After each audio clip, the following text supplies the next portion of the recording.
Assalamualaikum warahmatullahi wabarakatuh. Baiklah, kita akan melanjutkan membahas materi suhu dan kalor, khususnya perubahan wujud zat, materi fisika kelas 11. Sekarang kita lihat perubahan wujud zat. Wujud zat ada 3, yaitu zat padat, zat cair, dan gas. Mari kita perhatikan tabel di samping ini. Zat padat berubah menjadi zat cair, itu disebut dengan istilah melebur. Zat cair berubah wujud menjadi zat padat, itu disebut dengan istilah membeku.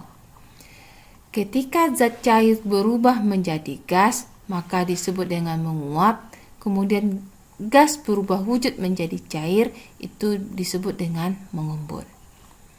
Ketika gas berubah wujud menjadi padat, itu disebut dengan istilah menyuplin. Kemudian zat padat berubah wujud menjadi gas, itu disebut dengan istilah melenyap. Pada peristiwa melebur, menguap, dan melenyap, itu diperlukan kalor. Pada peristiwa membeku, mengembun, dan menyuplin, kalor dilepaskan. Nah, pada saat terjadi perubahan wujud zat, suhunya tetap. Jadi pada saat perubahan wujud, suhunya tetap. Kalor yang diperlukan untuk setiap satuan massa untuk mengubah wujudnya itu disebut dengan kalor laten, dan suhu yang terjadi selama perubahan wujud itu disebut dengan suhu transisi. Jadi jika ada suatu benda yang sedang melakukan perubahan wujud, misalkan es berubah wujud menjadi air, maka kalor yang diperlukan es untuk merubah wujud jadi es menjadi air itu disebut dengan kalor laten, suhunya disebut dengan suhu transisi. Jumlah kalor yang diperlukan untuk melepaskan selama proses perubahan wujud itu dirumuskan dengan Q sama dengan M kali L, di mana M itu adalah massa zat dan L itu adalah kalor laten. Jadi Q sama dengan M kali L itu adalah kalor yang diperlukan untuk merubah wujud. Tetapi kalau kalor yang diperlukan untuk melakukan pemanasan, maka dirumuskan dengan apa? Ya, yang kamu pelajari tadi, Q sama dengan macet.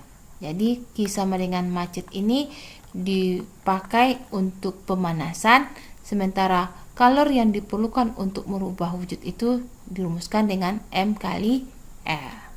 Jenis-jenis kalor laten. Kalor laten itu ada 2, ada kalor lebur, ada kalor didih. Kalor lebur itu terjadi pada suhu 0 derajat Celcius. Apa itu kalor lebur? Kalor lebur adalah banyaknya kalor yang diserap untuk mengubah 1 gram zat dari wujud padat menjadi cair pada titik leburnya. Jadi nilai kalor lebur sama dengan nilai kalor beku. Rumusnya sama-sama Q sama dengan M kali L. Titik lebur itu sama dengan titik beku, yaitu suhunya pada suhu 0 derajat Celcius. Kalor didih disebut juga dengan kalor uap. Kalor didih itu atau kalor uap itu terjadi pada suhu 100 derajat Celcius. Apa itu kalor didih? Kalor didih adalah banyaknya kalor yang diserap untuk mengubah 1 gram zat dari wujud cair menjadi uap pada titik didihnya. Nah, kalor didih itu nilainya sama dengan kalor uap. Rumusnya sama-sama M kali L. Titik didih itu sama dengan titik, yaitu pada suhu 100 derajat Celcius. Sekarang mari kita perhatikan gambar perubahan wujud air. Nah, ini adalah grafik suhunya, ini adalah waktunya. Jika air pada suhu di bawah 0 derajat Celcius, maka air itu dalam wujud apa? Ya, wujudnya padat atau disebut juga dalam bentuk es. Nah, jika es itu bersuhu min 50 derajat Celcius, kemudian kita panaskan, maka es itu suhunya akan naik menjadi min 40, min 30, min 20, min 10 sampai 0. Nah, pada suhu min 50 sampai 0 itu, kalor yang kita berikan kepada es itu dimanfaatkannya untuk melakukan pemanasan. Kalau pemanasan, maka rumusnya adalah Q sama dengan M kali C kali delta T, di mana C itu adalah kalor jenis. Sekarang jenisnya apa? Es. Jadi C-nya dipakai adalah CS. Sekarang kita perhatikan grafik B ke C. Pada grafik B dan C, maka es itu mengalami perubahan wujud dari es menjadi air. Ketika dia mengalami perubahan wujud, maka suhunya tetap, jadi suhunya pada suhu 0 derajat Celcius. Ketika dia mengalami perubahan wujud, maka kalor yang diperlukannya itu disebut dengan kalor laten. Sehingga rumus untuk melakukan perubahan wujud itu adalah M kali L. Jadi Q-nya sama dengan M kali L. Sampai kapan es itu suhunya 0 derajat Celcius? Sampai seluruh es itu berubah wujud menjadi air. Ketika di dalam benda tadi masih ada es dan masih ada air, maka suhunya pasti 0 derajat Celcius. Ketika es tadi semuanya sudah berubah wujud menjadi air, maka grafiknya di titik C ini. Ketika air itu tetap kita panaskan, maka kalor yang kita pada es tadi digunakannya untuk pemanasan. Kalau mengalami pemanasan, maka rumus Q itu apa? Ya, M kali C kali delta T, di mana C itu adalah kalor jenis. Sekarang jenisnya apa? Air, maka ini menjadi C-nya air. Sampai kapan dia melakukan pemanasan? Sampai air itu bersuhu 100 derajat Celcius. Ketika air itu bersuhu 100 derajat Celcius, maka air itu mendidih. Sampai kapan air itu mendidih? Sampai seluruh air itu habis berubah wujud menjadi uap air. Kenapa? Karena air pada suhu 100 derajat Celcius dia mengalami perubahan wujud. Kalau perubahan wujud, maka kalornya dirumuskan dengan apa? Ya, M kali L. L-nya itu L uap air atau L didih. Ketika air itu habis berubah wujud menjadi uap air, tetapi masih kita panaskan, maka suhunya naik. Naik menjadi 110, 120, 130 dan seterusnya. Kalau begitu, pada proses E dan F, kalor yang diberikan kepada benda ini digunakannya untuk pemanasan. Kalau pemanasan, maka rumus Q itu dirumuskan dengan apa? M kali C kali delta T, di mana C itu adalah kalor jenis. Apa jenisnya sekarang? Jenisnya adalah uap air, berarti C-nya adalah C uap. Nah, agar lebih pahamnya, mari kita lihat contoh soal. Es sebanyak 3 kg pada suhu 0 derajat Celcius dibiarkan pada suhu ruang sehingga seluruhnya mencair. Berapakah kalor yang diperlukan untuk mencairkan es? Yang ditanya berapakah kalor? Kalor itu Q. Tapi mencairkan es artinya mencair itu merubah wujud. Nah, kita buat dulu apa diketahui. 3 kg ini apa? Masanya 3 kg. Kemudian suhunya adalah 0 derajat Celcius. Kalor lebur air. Kalor lebur dilambangkan dengan L.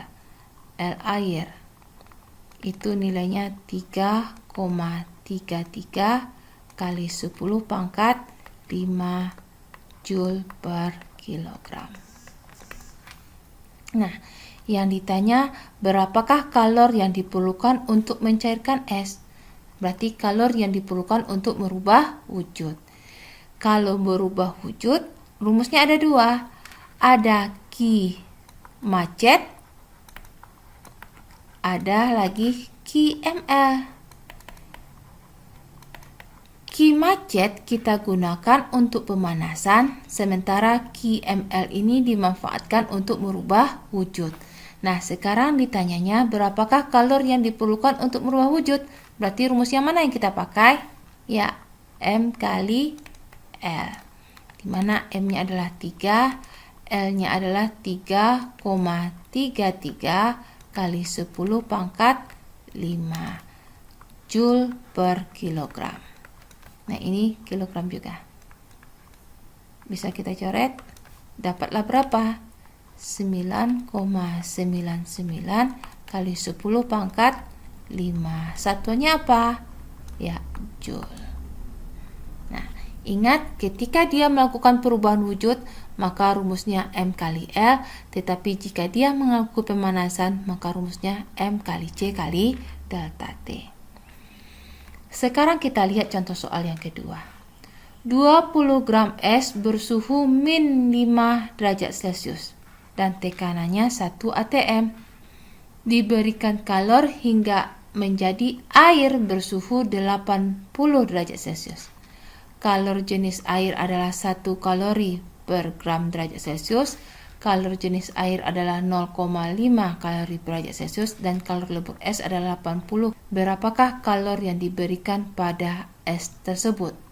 Yang ditanya berapakah kalor? Kalor itu adalah makan dengan Q totalnya. Nah, kalor jenis berarti C air. Kalor jenis es berarti C es. Kalor lebur itu dilamakan dengan L. Es yang masanya 20 gram bersuhu min 5 derajat Celcius. Kita buat grafiknya. Ini sudah ada grafiknya. Grafik tadi kita pindahkan. Sekarang es bersuhu min 5. Jika es itu kita panaskan, maka ketika sampai di suhu 0, dia akan mengalami perubahan wujud. Sampai kapan dia berubah wujud? Sampai es tadi berubah menjadi air. Ketika es itu seluruhnya sudah menjadi air, kita panaskan, maka terjadilah pemanasan. Sehingga ada 3 buah kalor. Kalor yang digunakan untuk pemanasan dalam bentuk es, kemudian kalor yang diperlukan untuk merubah wujud, dan kalor yang digunakan untuk pemanasan. Kalau Q1 itu rumusnya apa? Ya, Q1 itu rumusnya M kali C kali delta T. Yang mana C-nya kalor jenisnya itu adalah S. Sementara Q2 itu dirumuskan dengan QML. Kenapa? Karena dia mengalami perubahan wujud. Ketika grafiknya miring ini, berarti dia mengalami pemanasan. Sehingga rumusnya apa? Kalau pemanasan rumusnya M kali C kali delta T. Tapi ingat, C-nya dalam bentuk, jenisnya dalam bentuk air. Jadi kalau begitu Q total itu dirumuskan dengan apa? Ya, Q1 tambah Q2 tambah Q3. Q1 grafiknya miring. Kalau miring dia mengalami pemanasan. Kalau pemanasan dirumuskan dengan apa? M kali C kali delta T. Tapi C-nya adalah S. Kemudian Q2 dia mengalami perubahan wujud. Kalau perubahan wujud rumusnya apa? M kali L. Kemudian Q3 grafiknya miring. Kalau miring ini mengalami perubahan wujud.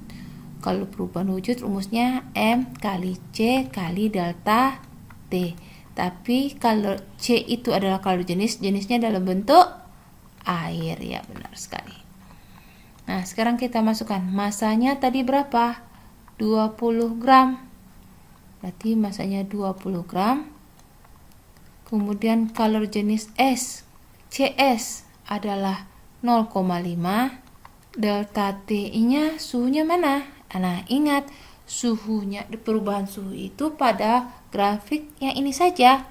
Suhu awalnya adalah min 5, suhu akhirnya adalah 0. Atas nama delta yang akhir kurang yang awal. yang akhirnya suhu awalnya adalah min 5, suhu akhirnya adalah 0. Sehingga delta T itu adalah 0 kurang 5. Ditambah ml. M-nya berapa tadi? Ya 20 gram. L-nya berapa? L itu adalah kalori lebur. Kalori lebur nilainya adalah 80. Kemudian tambah M. M-nya sama, masih jenis S yang tadi juga yang berubah menjadi air. Kalori jenis air nilainya adalah 1. Delta T, perubahan suhu yang di sini. Suhu awalnya adalah 0, suhu akhirnya adalah 80. Kalau delta T itu adalah yang akhir kurang yang awal, berarti 80 kurang 0. Berarti 20 kali setengah ada 10, 10 kali kurang lagi nih. Nah, dapat 5. 5 kali 10 dapatlah 50. Tambah 2 kali 8, 16. Tambah 16.